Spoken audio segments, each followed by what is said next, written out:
आज हम पढ़ने जा रहे हैं पाठ 11 सुख। तो सुख क्या है? हम अपनी भौतिक वस्तुओं को पाने के बाद हमें ऐसा लगता है कि हमें सुख की अनुभूति हो गई है, लेकिन ऐसा नहीं होता। केवल भौतिक वस्तुओं को पा लेना सुख की प्राप्ति नहीं होता। हमारे मन की खुशी जो है वो ज़्यादा निर्भर करती है, यानी हमारा मन खुश नहीं है तो हम कभी भी सुखी नहीं है। तो इस पाठ में हम इसी बारे में पढ़ेंगे कि यानी सुख की अनुभूति हमें किस तरह से प्राप्त होती है। इस निबंध के लेखक खलील जिब्रान की गणना श्रेष्ठ चिंतकों में होती है। हम लोग सुख की चाह में रहते हैं और भौतिक वस्तुओं को प्राप्त करने में ही सुख समझते हैं। तो क्या है, हम अक्सर भौतिक वस्तुओं को प्राप्त करना ही अपने सुख समझते हैं, लेकिन वही चाहिए सांसारिक उपलब्धियों को प्राप्त कर लेने के बाद भी सुख से दूर रहते हैं। इस निबंध में बताया गया है कि वास्तविक सुख भौतिक उपलब्धियों को प्राप्त कर लेने में नहीं बल्कि मन की गहराइयों में छुपा है। यानी वास्तविक सुख जो है वो हमारे मन की गहराइयों में, हमारे मन के अंदर है। अगर हमारा मन खुश है तो ही हम सुखी हैं, वरना भौतिक वस्तुओं को प्राप्त कर लेना कभी भी सुख प्राप्त करने के बराबर नहीं होता। सुख एक मुक्ति गान है, किंतु स्वयं मुक्ति नहीं है। मैं तुम्हारी कामनाओं के फूल खिलाता है, किंतु स्वयं उनका फल नहीं है। वह ऊंचाइयों को संबोधित करती एक गहराई है, किंतु स्वयं न ऊंचाई है और न गहराई। वह पिंजरे से छूटे हुए पंछी की उड़ान है, किंतु उस उड़ान द्वारा पार किया गया आकाश नहीं है। हाँ, सुख एक मुक्ति गान है और मैं चाहूंगा कि तुम इसे पूरे दिन लगाकर गाओ, तथापि इस गीत के पीछे अपना दिल ना गवा दो। ठीक है, तो यहाँ पर क्या है कि वो बताते हैं कि सुख जो है एक मुक्ति गान है और इसे पूरे दिन लगाकर गाओ।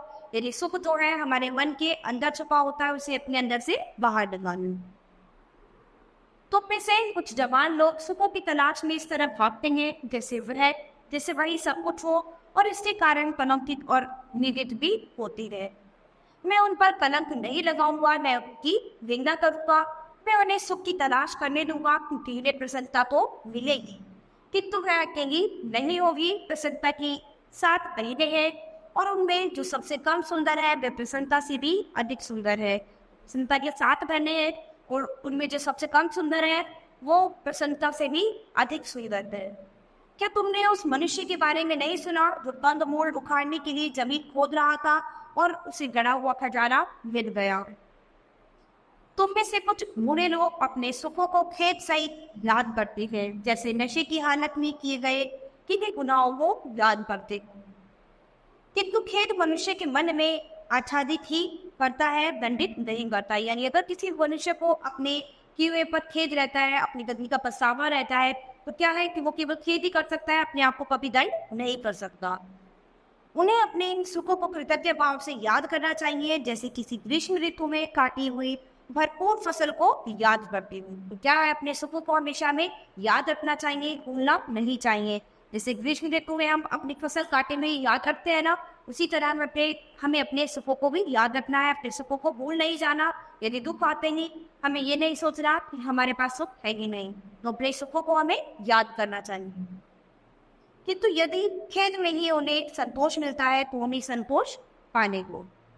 या ऐसे लोग भी होंगे जो न तो इतने जवान हैं कि सुखों के पीछे भागते फिरे और न इतने बूढ़े कि उन्हें खेत सहित याद करते रहे, और वे सुखों के पीछे भागने और बाद में खेत सहित याद करने की नौबत आने से पहले ही सुखों का बहिष्कार कर देते हैं, जैसे कि कहीं उनसे परमात्मा की उपेक्षा या उसके प्रति अपराध न हो जाए।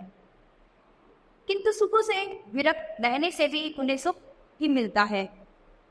इस प्रकार वे गड़ा हुआ खजाना पा जाते हैं। यद्यपि वे कंदमूल उखाड़ने के लिए कांपते हाथों से जमीन खोद रहे होते हैं, किंतु मुझे बतलाओ कौन है वह जो परमात्मा के प्रति अपराध कर सकता हो? क्या कोयन से रात्रि की नीरवता के प्रति या धुआं से आकाश के तारों के प्रति कोई अपराध हो सकता है? क्या तुम्हारी ज्वाला या तुम्हारा धुआं हवाओं पर बोझ बन सकता है? क्या तुम सोचते हो कि परमात्मा किसी कुंड का ठहरा हुआ जल है जिसे तुम एक मामूली सी लकड़ी से अशांत कर सको? क्या ऐसा कुछ हो सकता है? नहीं हो सकता। अक्सर तुम स्वयं को सुखों से वंचित करके अपने हृदय की दरारों में अतृप्त लालसाएं संचित कर लेते हो। तो हम अक्सर क्या करते हैं, अपने शिवों से दूर होकर अपने मन में क्या करते हैं, अपने भौतिक सुखों को देखकर हम अपनी लालसाओं को पूरा कर लेते हैं, हाँ ठीक है हमें सुख की अनुभूति हो गई है, परंतु ऐसा नहीं होता। किंतु कौन जानता है कि जो आज अवसर न पाने के कारण वंचित नजर आता है वह तक इंतजार करेगा भी या नहीं। यहाँ तक कि सभी तुम्हारा शरीर भी अपना उपलब्धकार अपनी न्याय संगत आवश्यकताओं को समझता है, उसे रोका नहीं दिया जा सकता। ये हमारा शरीर जो है वो भी इन चीजों को समझता है कि आज कुछ है हमारे पास और कल नहीं हो सकता। यानी ये चीजें केवल हमारी आवश्यकताओं की पूर्ति कर सकती है, इससे ज्यादा हमें और कुछ नहीं दे सकती। तुम्हारा शरीर तुम्हारी आत्मा की वीणा है, यह तुम पर निर्भर है कि उसमें से मधुर संगीत उत्पन्न करते हो या बेसुरी आवाज। क्या है, हमारा शरीर जो है वो पूरी तरह से हम पर निर्भर है। अब ये हम पर निर्भर है कि हम इसमें से अपनी अच्छी आवाज को सुनते हैं या फिर बुरी आवाज को सुनते हैं, यानी हम सुख की अनुभूति करते हैं या फिर दुख की अनुभूति। तो ये सब कुछ हमारे आत्मा पे हमारे शरीर पर ही निर्भर करता है।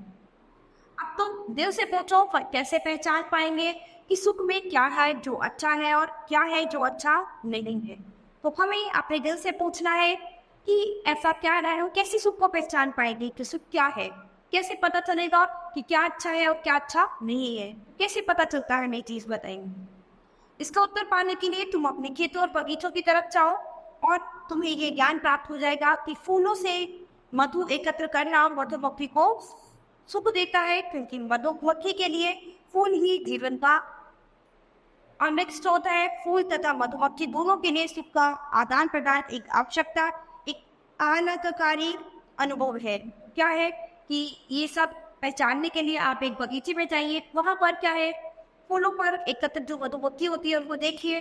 तो मधुमक्खी के लिए फूल ही उसके जीवन का अमृत स्रोत है। इस तरह से फूल और मधुमक्खी एक दूसरे के लिए क्या है, एक दूसरे के लिए उनके सुख और सुख का आदान प्रदान करते हैं कि यही हमारा क्या है, यही इसी से हमें सुख की अनुभूति होती है। यानी कोई चीज हमारे लिए बहुत उपयोगी है, बहुत जरूरी है और वो हमें मिल जाए तो उसी से हमें सुख प्राप्त होता है। तो हमारे मन के अंदर अगर खुश है, हमारे मन के अंदर हमारी खुशी, हमारा सुख छुपा हुआ है। बाकी भौतिक चीजें जो है वो हमें केवल सांसारिक सुख दे सकती है, वो बाहरी सुख दे सकती है, केवल हमारी जरूरतों को पूरा कर सकती है, उनसे हमें कभी सुख की अनुभूति नहीं हो सकती। बच्चों, ये पाठ हमारा यही खत्म होता है। अब हम अपनी नई क्लास में मिलेंगे अपने नए पाठ के साथ। धन्यवाद।